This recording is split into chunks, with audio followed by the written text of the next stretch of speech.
So, not coming on the scheduled one because I couldn't quite work that bit out. Let me just adjust this. Yeah. And I was having a bit of problems with sorting stuff out. As my brain, sort of thing. So, I'm going to just try and sort of work these things out. But anybody's going to join me here online. Sophie's hiding in the corner and does not wish to be seen. She probably doesn't even actually wish to hear me, knowing Sophie. We had a big thunderstorm in the night, and she did manage to hear the thunder. Well, she didn't know it was thunder. She was, that was what it was. Massive storm. The seas, fortunately, weren't huge. I mean, they were a bit lumpy. They weren't actually huge. And I was wanting to do this a bit more sort of, I don't know, out and about. I went and sat on the balcony. I thought, oh, I'll do it on the balcony. And I couldn't read the screen and I couldn't get online. So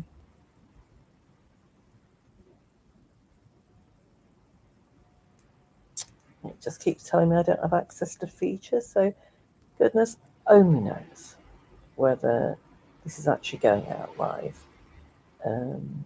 What I'm hoping to do from tomorrow is film some bits and pieces and actually upload them onto the stream and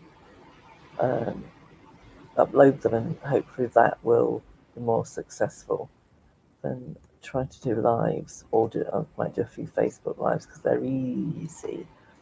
I know how to do them. I don't know how to do this. I think I need creating YouTube stuff for old women with brain damage guide. I don't know if they do that one. They might do it sort of creating on YouTube for dummies, I suppose. That's probably even too. Oops, I can feel the ship going from side to side.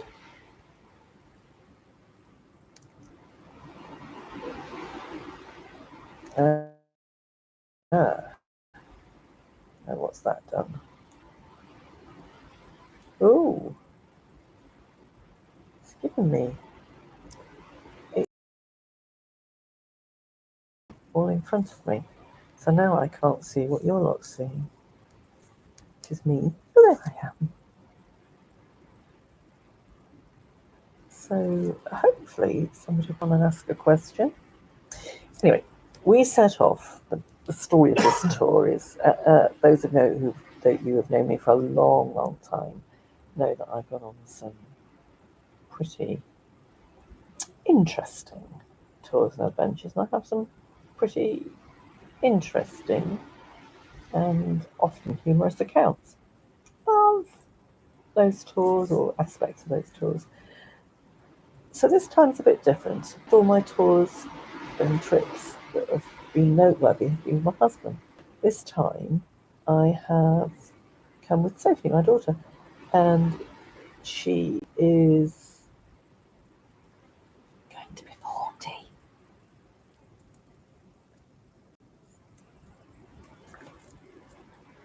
Well, she didn't know I told you. And so I offered her the choice of a present and a party, or go on holiday with me. And she chose to go on holiday with me. She might be regretting that. I don't know. We haven't had a row so far, I don't think.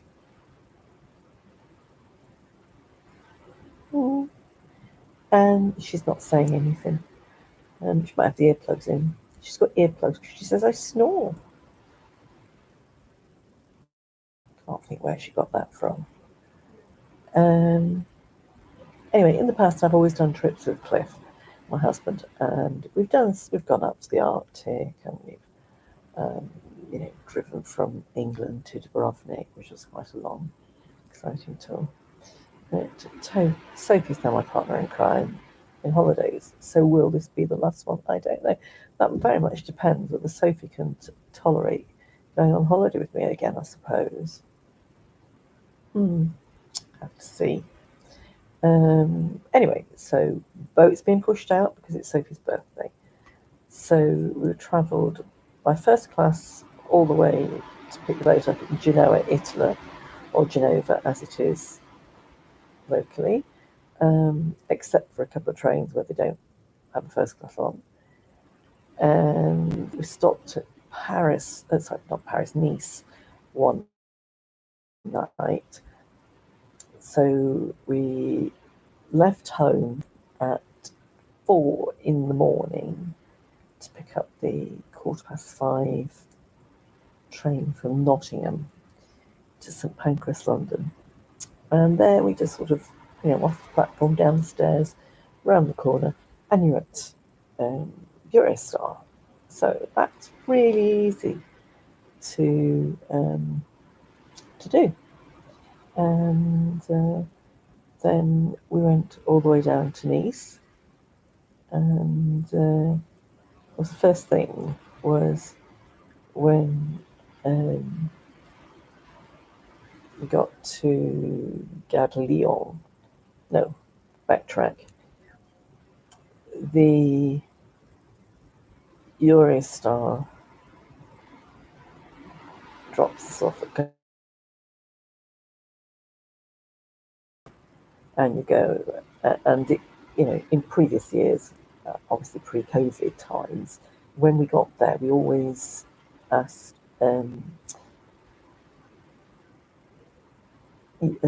Eurostar staff to book wheelchair accessible taxi when we got to the other end. They don't do that anymore. So we said, okay. So when we got off the train, we went to where the taxi stand is.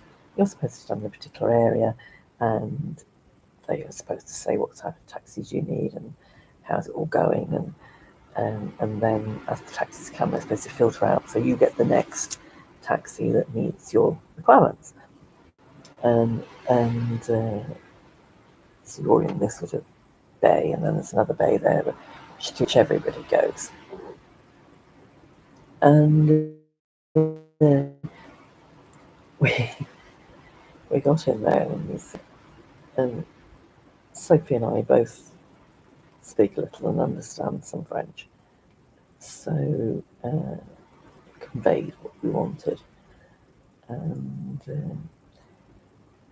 with the chap that stopped us, and he was trying to tell his colleague to get us a wheelchair accessible, and a decent sized one, minibus size taxi arrived, and it would have been great.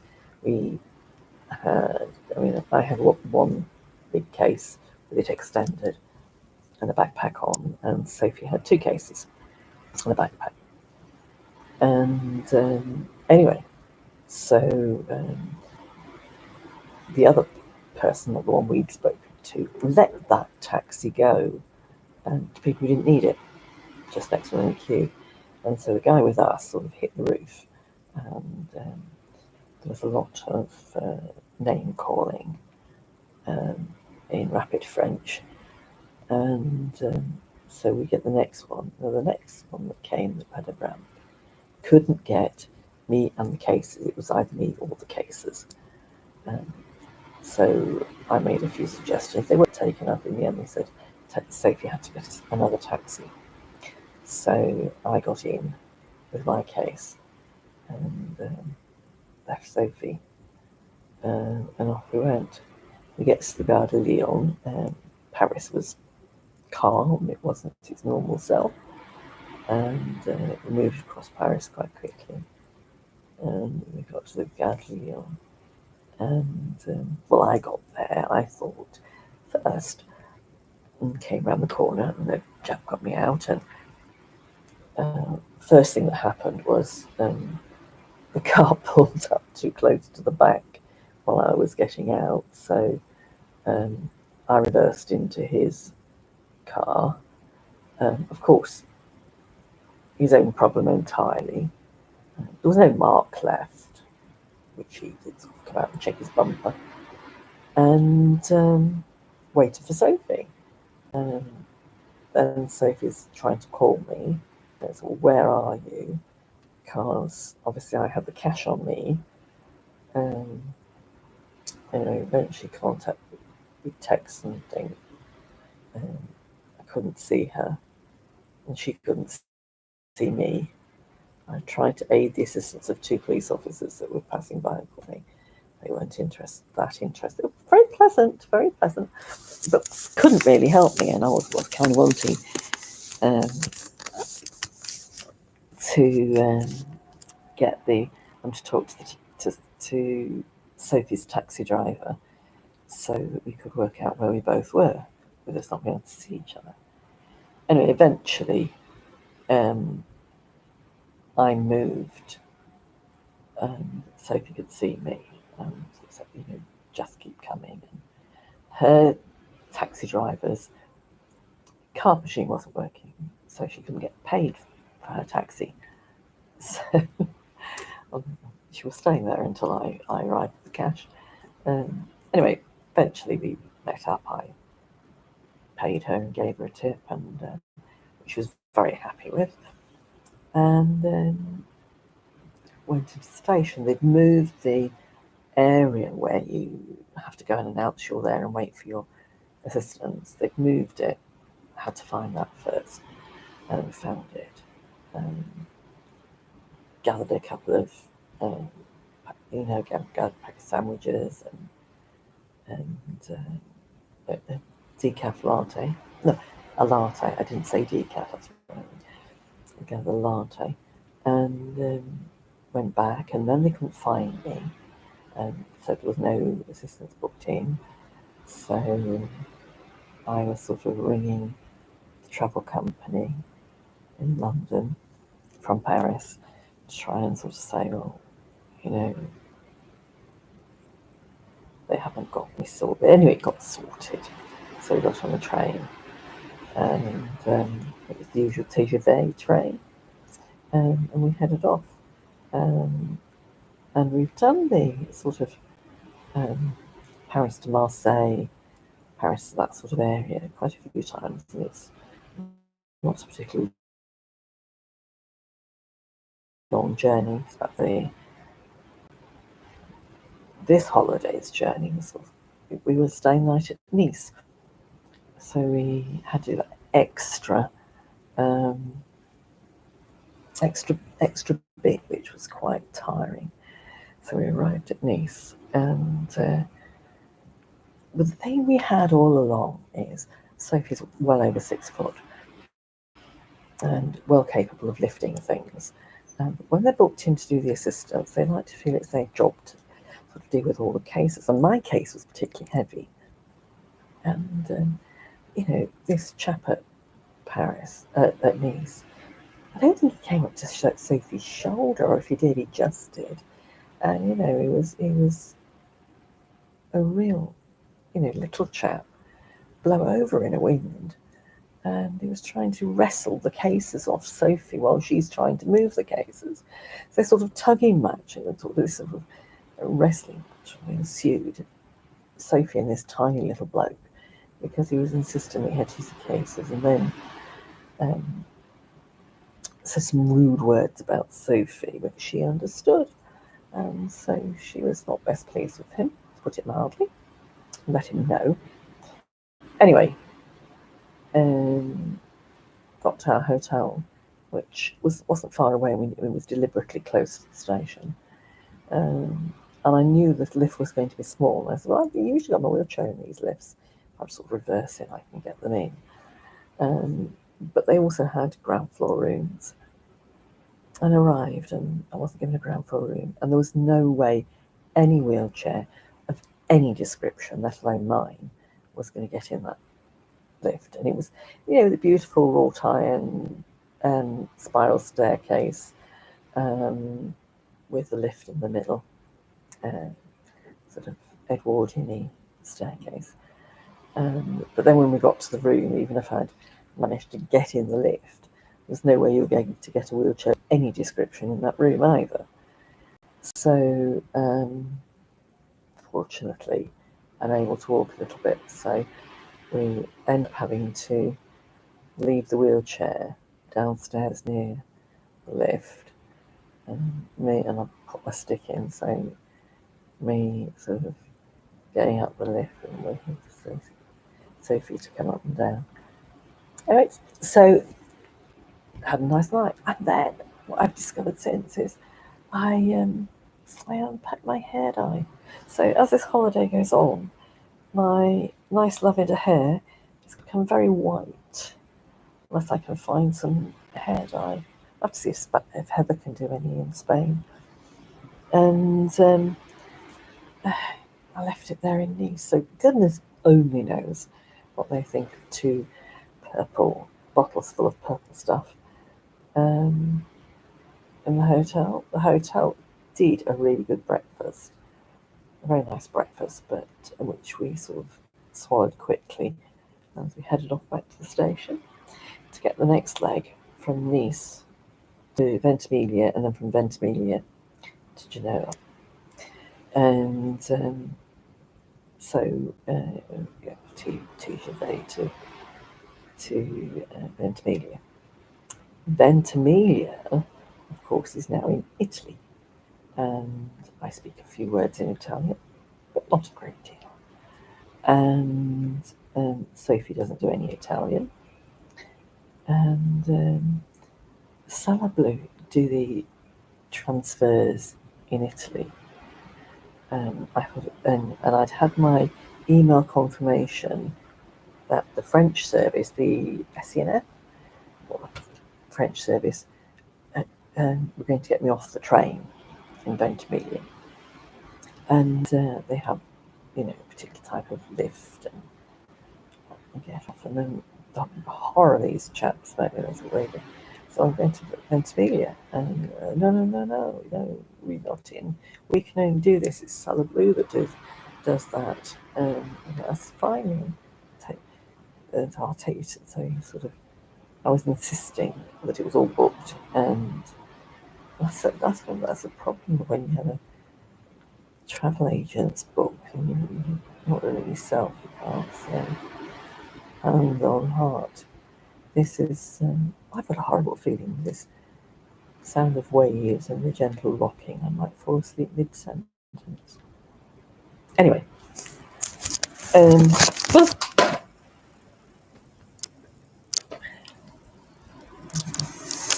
my drink, I've left it outside.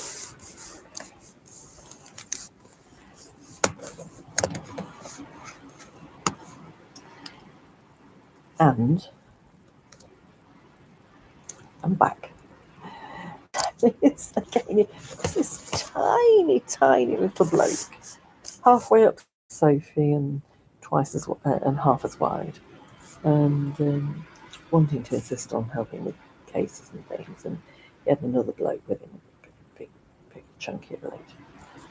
Anyway, so I was insisting. No, I was going to Genoa, and he was insisting that there was nothing in town.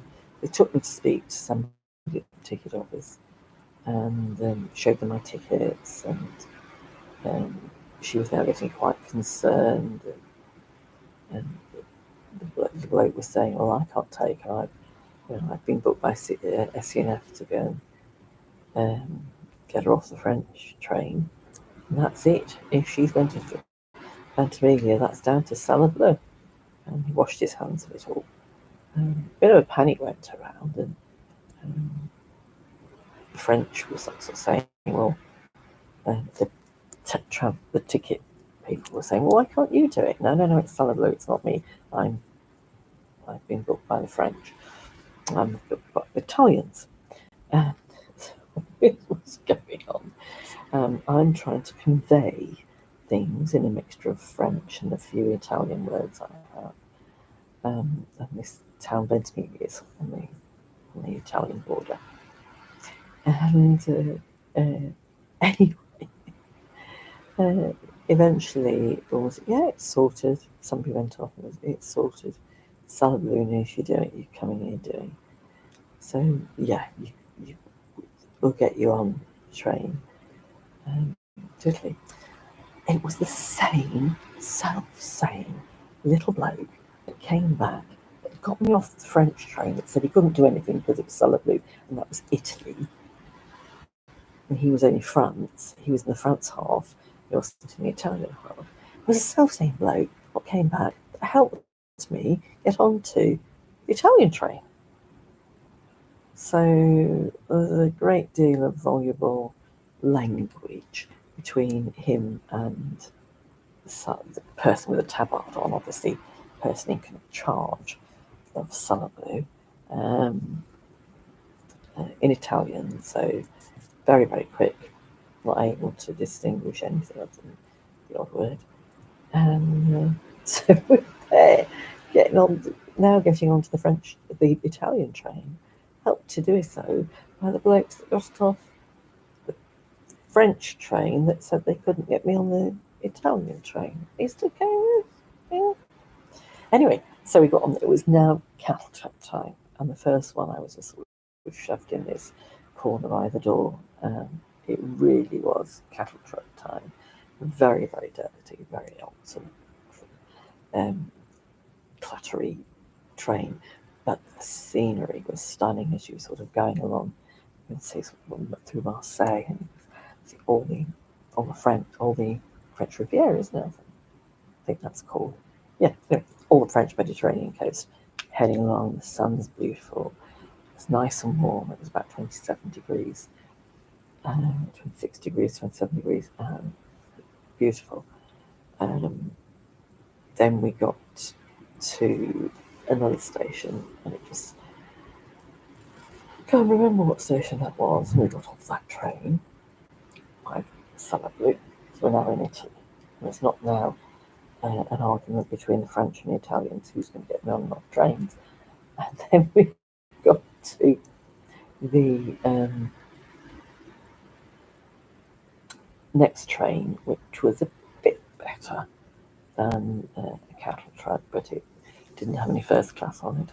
But the railway was pretty okay. And these are quite interesting trains, these particular Italian ones, which I've used before. You sort of get on, and then the wheelchair access, you go sort of down to a lower level to get on with the level of the platform. And then you sort of follow sort of walkway down and around onto a different level. Because most of the trains are double decker, whereas on the French trains, it has a movable floor, so that you go in at the platform level, and the floor goes down. When you come out, it's the opposite way. These Italian ones just have like a little ramp inside the train, so you get on level and round. Anyway, so that train then brought us to Genoa. And so, thankfully, the Genoa train station is a couple hundred yards or so from Genoa port, cruise port, and we were able to get on the boat in plenty of time. Very, very efficient, and got me on the boat, and so here we are. And you're now sitting with me in the cabin, and what I'm going to do tomorrow, hopefully if the roads haven't been washed out, going from Malaga to Granada. So I plan to do tomorrow, I might do a few Facebook Lives. What I plan to do tomorrow is just take some film and some video. So that is the story thus far of how we came to get down here to France. No, to Italy. Through France to Italy on boat. And you can see it's beautiful and sunny out there. It's a shame I couldn't do it this live on the patio, balcony. Big storm in the night, huge thunder, very loud thunder. Woke me up and so I'm a bit sleepy. Anyway, so you caught up on the news. And I'll speak to you later. Bye. Now I've just got to work out how to finish it off.